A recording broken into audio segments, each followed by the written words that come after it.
Shalom semuanya. Firman Tuhan hari ini terambil dari Markus 16 ayat yang ke-20. Mereka pun pergilah memberitakan Injil ke segala penjuru, dan Tuhan turut bekerja dan meneguhkan firman itu dengan tanda-tanda yang menyertainya. Dalam ayat firman Tuhan ini, kita tahu bahwa setelah Yesus menyampaikan pesan amanat agung kepada para murid-muridnya segera melakukan perintah tersebut tanpa berbantah-bantahan, bersungut-sungut, dan mempertanyakan kepada Yesus mengapa mereka harus melakukan perintah tersebut. Apakah para murid-murid tidak tahu bahwa mereka akan menghadapi tantangan dan kesulitan yang besar ketika menjalankan perintah itu? Saya yakin dan percaya bahwa para murid-murid tahu dengan jelas bahwa ketika mereka menjalankan perintah tersebut akan ada kesulitan dan tantangan yang sangat berat yang mereka hadapi, dan bahkan nyawa mereka yang menjadi taruhannya ketika mereka memberitakan suatu pengajaran yang sangat berbeda dengan pemahaman orang Yahudi pada saat itu.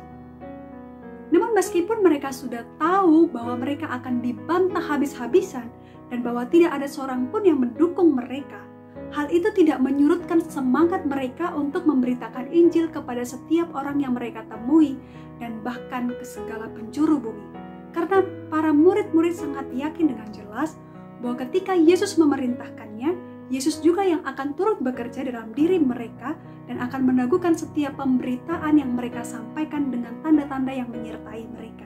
Dan kita mengetahui sekarang bahwa pemberitaan Injil para murid-murid tidak sia-sia. Amanat agung Kristus tidak hanya berhenti pada murid-murid saja, tetapi amanat agung Kristus masih berlaku untuk kita semua. Kristus ingin setiap kita juga memberitakan Injilnya kepada setiap orang yang kita temui. Tapi seringkali kita menjadi takut akan konsekuensi yang kita hadapi, sehingga banyak orang yang berkata, aku nggak tahu caranya bagaimana memberitakan Injil, aku nggak tahu harus ngomong apa. Kita seringkali takut terhadap apa yang harus kita bicarakan. Tapi pernahkah ketika kita jatuh cinta, akan sangat mudah kita menceritakan perasaan kita terhadap orang lain? Lalu bagaimana ketika kita berkata bahwa kita mencintai Yesus? Bukankah juga dengan akan sangat mudah kita menceritakan perasaan kita bagaimana kita mencintai Yesus terhadap orang lain juga? Kita sudah merasakan bagaimana kasih Tuhan yang sangat besar kepada setiap kita. Bagaimana Tuhan berkarya luar biasa dalam hidup kita. Bukankah akan sangat mudah kita menceritakan karya-karya Tuhan yang ajaib dalam hidup kita kepada orang lain? Mari kita tidak takut terlebih dahulu terhadap konsekuensinya.